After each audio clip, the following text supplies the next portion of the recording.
guess my only question, James, is did we miss the fire? Did that not get delivered? Or we can chat, but I guess without a fire. So. It'll be a metaphorical Okay. fireside chat. So I'm a very literal guy. So I should introduce Dr. George first as a full professor of psychiatry, a clinical psychiatrist, and a senior scientist at CAMH. We had dinner last night, but before that, the last time we saw each other was on the eve of legalization 5 years ago.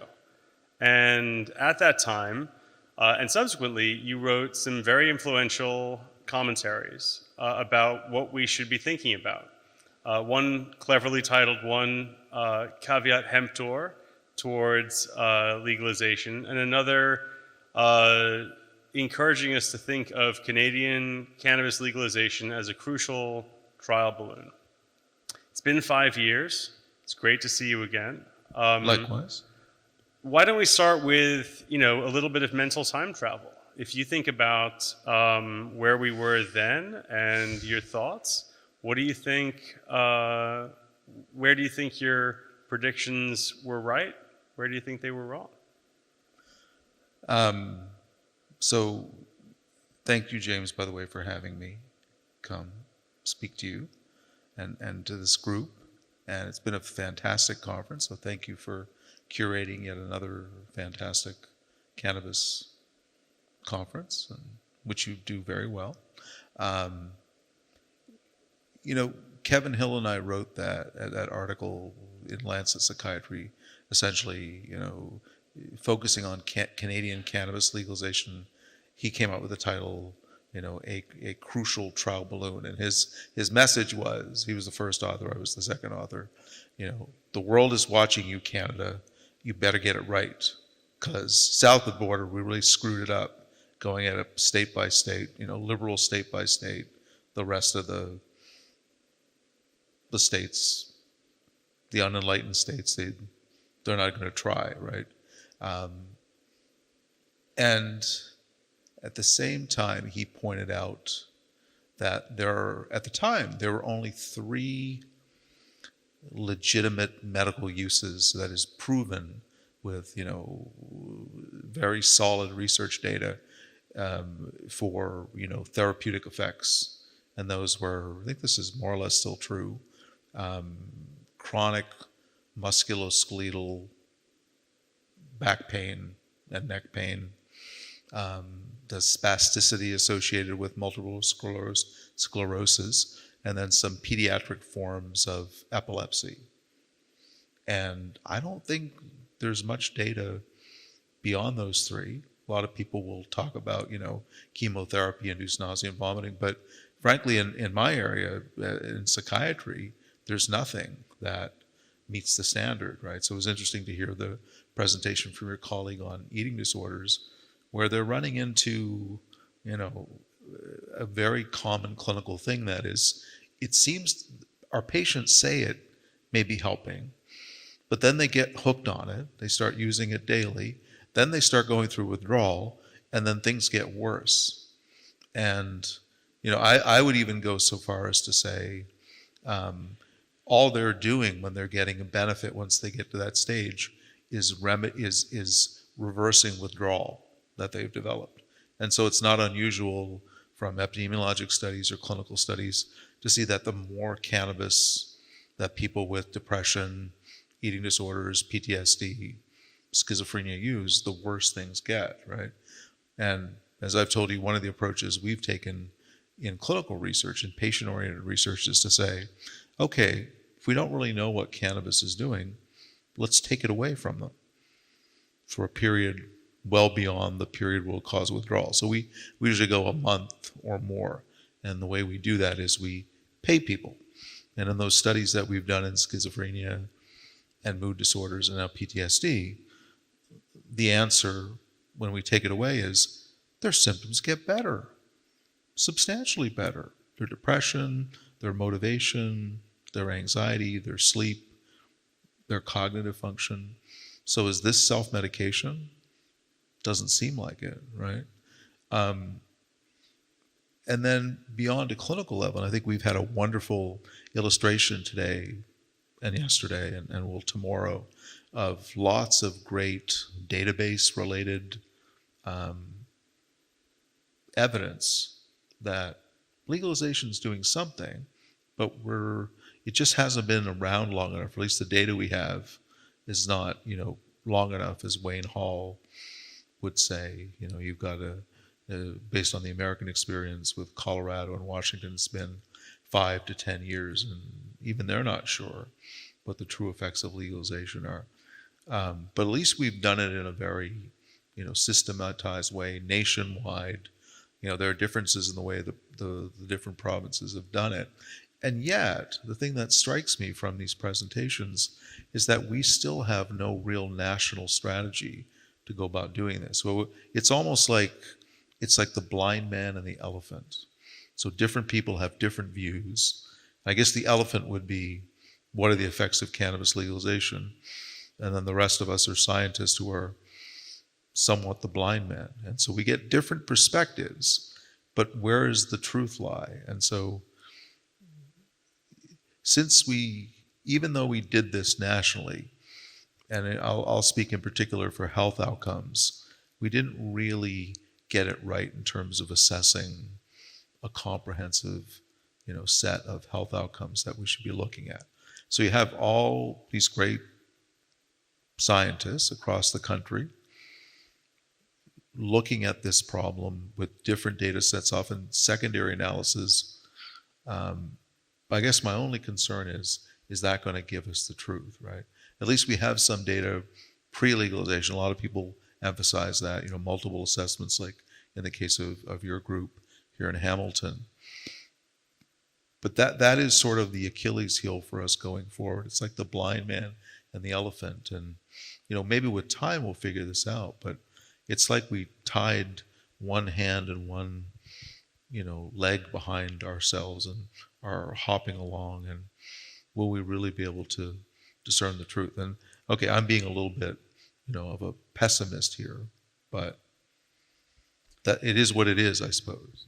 Well, I think that this is exactly the forum for pessimism, for optimism, and I think that the blind man and the elephant metaphor here works well to the extent that although there were some national initiatives from Health Canada and Stats Canada, none are really speaking to all of the features of the impact of legalization. And I think that if I leave today with one set of reflections, it's a further belief that there will be no simple answers that this was a good idea or a bad idea, and that really there's enormous heterogeneity. And the heterogeneity is in ways that I might not have expected. There's obvious heterogeneity in terms of subpopulations, how heavy users change differently than non-users pre-legalization. I think that Scott Leatherdale's data were fascinating, showing that you can use machine learning to identify subclusters of youth who are changing in different ways. But in some ways, heterogeneity by person isn't that surprising. That's what we often see. What I was surprised really by was there's heterogeneity by time period. We think of legalization as a date, but actually we're seeing changes happening in 2014 and in 2015 in presentations. We're seeing changes that happen in 2019 or 2020 with commercialization. And so it's less about, in some cases, the date of legalization and more about these other cultural touchstones or policy changes. And then there's heterogeneity by region.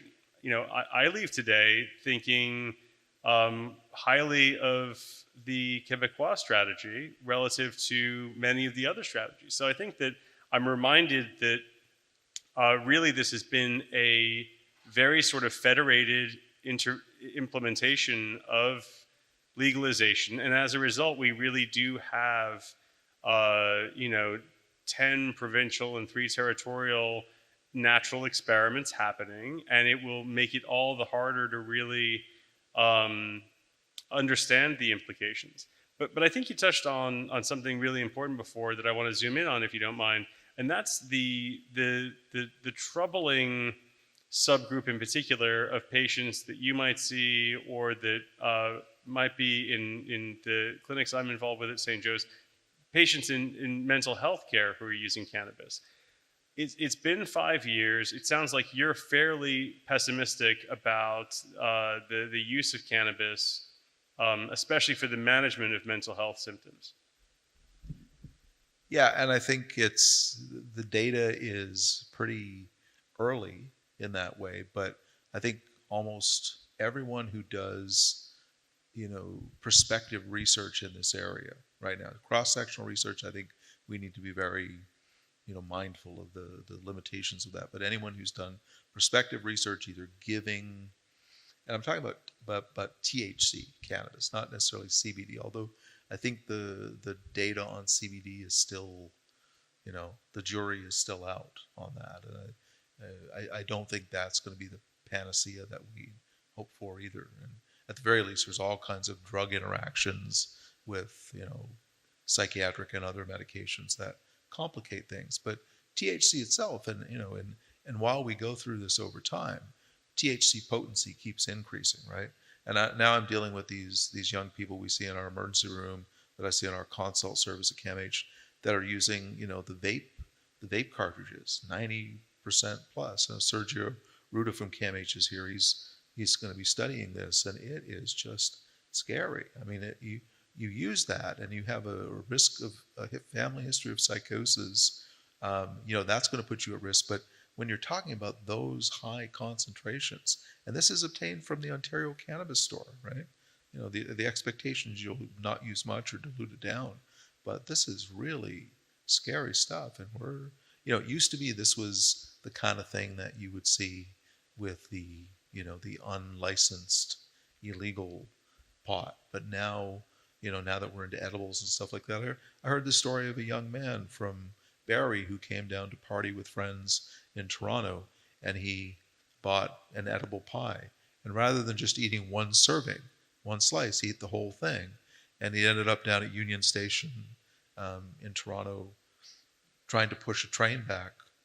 He thought he was Superman. And unfortunately, I don't think he won. And he ended up in the CAMH Emerge. And within 3 days, his psychosis had cleared, and his parents came down and they said, what's going on here? This has never happened. And so this is the danger of what we're seeing clinically. And then the other part that goes with that is the messaging that families, patients, staff are getting, about what does cannabis do. I mean, our education in medical school, in residencies for physicians, I'm sure that's true of psychologists, is pretty minimal, right? I had a family physician call me last week. A patient of mine was in our cannabis abstinence study in depression, new CIHR grant that we got. And he said to me, "Oh, I'm surprised he's doing better because I thought cannabis was an antidepressant." And so, if our physicians are not aware of these things, then we have a lot of educating to do.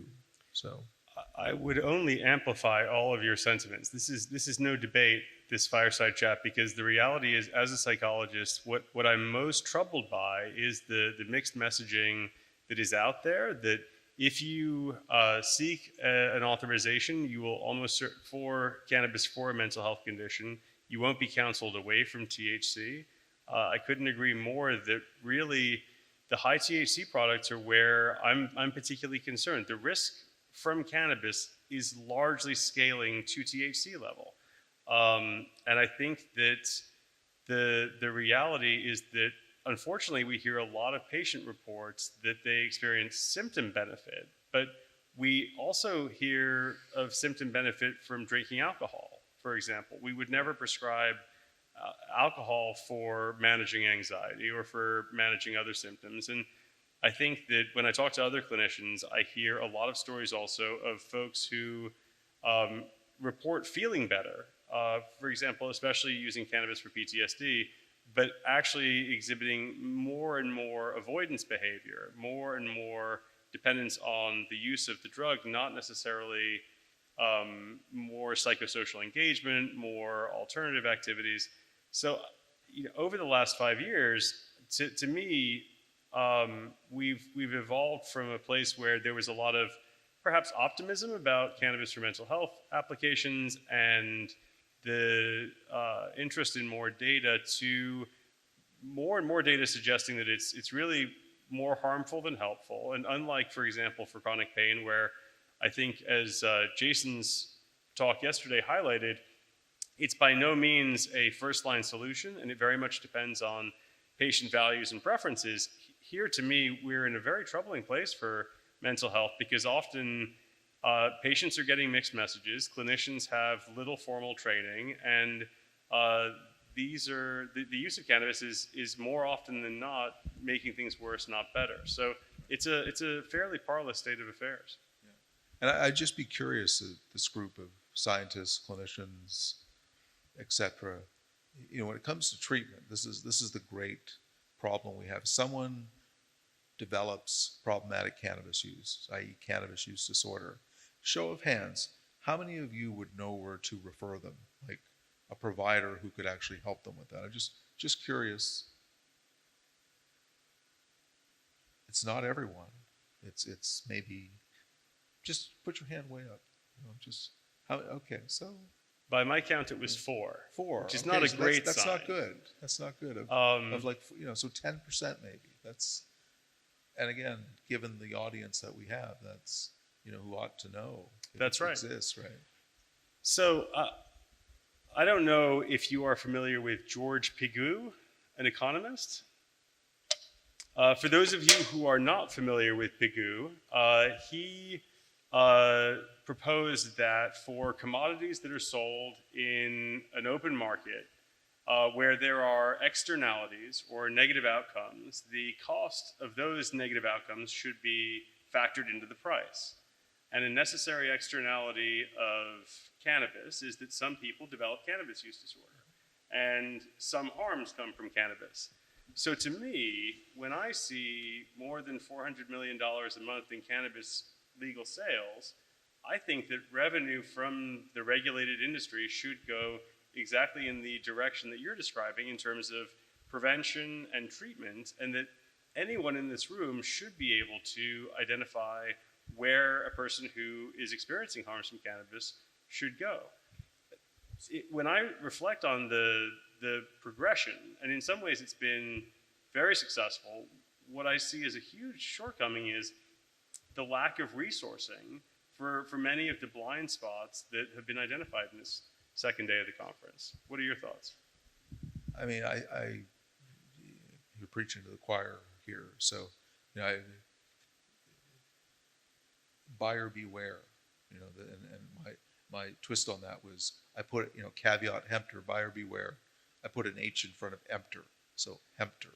So, as my daughter said, who took Latin in high school, that's the lamest Latin scholarship I've ever heard. But it's smart girl. The problem is, if it's all about the money, if the main focus, and I'm not going to get into any conspiracy theories here or whatever, but if the focus is on the money, then unfortunately these people who develop cannabis use disorder, and some of them are youth, not as many as I thought. It's reassuring to see that it's not young people that are progressed, that are initiating based on some of the data. It's old people like me, like 55 and older. And I'll tell you a funny story. In my neighborhood in North Toronto, at Avenue and Lawrence, if you go from Avenue and Lawrence to the 401, there are now 13 cannabis shops. In fact, there's a cannabis superstore that once a week they lower their prices so much, their goal is to put everybody else out of business. But a bunch of my neighbors, who are mostly older men in their 60s and 70s, and they know I work at CAMH and I do this kind of stuff, they come to me and they say, oh, back in the 70s, good old pot, I wanted to go try this new stuff, and I spent the weekend in bed. It was so powerful. What have they done to pot? It's like, I've not tried cocaine, but it must be something like that. So it's curious that, the biggest increase, according to multiple data sets, is in older people. And I'm never quite sure of that. I figured there's curiosity or whatever, but it is reassuring based on the data that people have presented here that it's not all in young people. And I get worried because young people have developing brains, and I think most of us can agree that at age 18, 19, even 21 in Quebec, the brain is still developing. So we have a little bit of a dilemma here, and this is back to the crucial trial balloon the world is watching. Um, I think the way we've gone about this for the most part is right, but I think we need to sort of take a step back and say, who's collateral damage in all of this, right? In this intent to push legalization forward, which generally I think the evidence is this has been a good thing. But then who are the groups, the vulnerable groups that are falling behind? I think that's exactly right. And I would just springboard from your comment to say that although the good news is that we don't see dramatic spikes in increases in young people in the data that we saw today, a juxtaposition of that is in our young adult substance use program, where the number one drug people are coming in for is cannabis. So it's not a matter of at the population level necessarily seeing sharp increases, but it is very common among young people who are struggling with substances for that to be the drug they're struggling with. So I think that identifying those subgroups of vulnerability will absolutely be critical. And I know we're running a little bit short on time. I saw a sign go up before. You ended that think piece with the comment, "The world is watching." Maybe we can discuss what we think the world thinks of the Great Canadian legalization experiment thus far. Yeah, so for example, I had colleagues from Germany reach out to me. Apparently Germany is going to take the legalization plunge as of 2024, sometime in 2024. So this is a country of 80 million people, so twice our size, one of the leading economies of Europe, if not the world. So they've decided to do this. You probably know better than me, James, about other nations. I know Australia is not going in this direction. But I think, and look, what is it? 20 U.S. states have gone this way, mostly blue states. But I think the stigma, there's the monitoring the future study in the U.S. and they talk about what's the metric they use? There's the prevalence and then there's the risks, right? So in the current era, prevalence has gone up and the risks have gone down, and with that has come more openness and stuff like that. So I think the legalization train has left the station in Canada, and much of the U.S. and other countries are now considering this. So I think we're going to see much more of it. So Canada is in a unique position in that way. So it's probably, if I was to go back 5 years and talk to myself and look forward now, I'm surprised it hasn't gone faster elsewhere, actually. So, and I'm just reminded there a couple of days ago, there was a really nice commentary led by Benedict Fisher in CMAJ, just sort of at the 5-year mark, how are we doing? And I thought they got that right pretty well and pointed out, some of so it was eerily similar what they concluded 5 years, after Kevin and I did that thing. They didn't quote us, so Kevin actually emailed and said, and they didn't quote us. What the hey, But I think the good news is when you bring, and what we said in the article 5 years ago was Canada is bringing tremendous academic resources. Canada is well known as a country that has disproportionately high investment in its intellectuals in universities. Which is really good. So people figure if Canada's doing this, there must be a good reason because there's really a bunch of smart people in Canada. So I don't know. I don't know what needs to happen next for, the rest of the world, particularly Europe and maybe certain parts of Asia. I don't know. There are certain countries that probably won't pursue this, but I think like I said, the trains left the station. I think, it's just a matter. It's a values thing at the end of the day. I agree.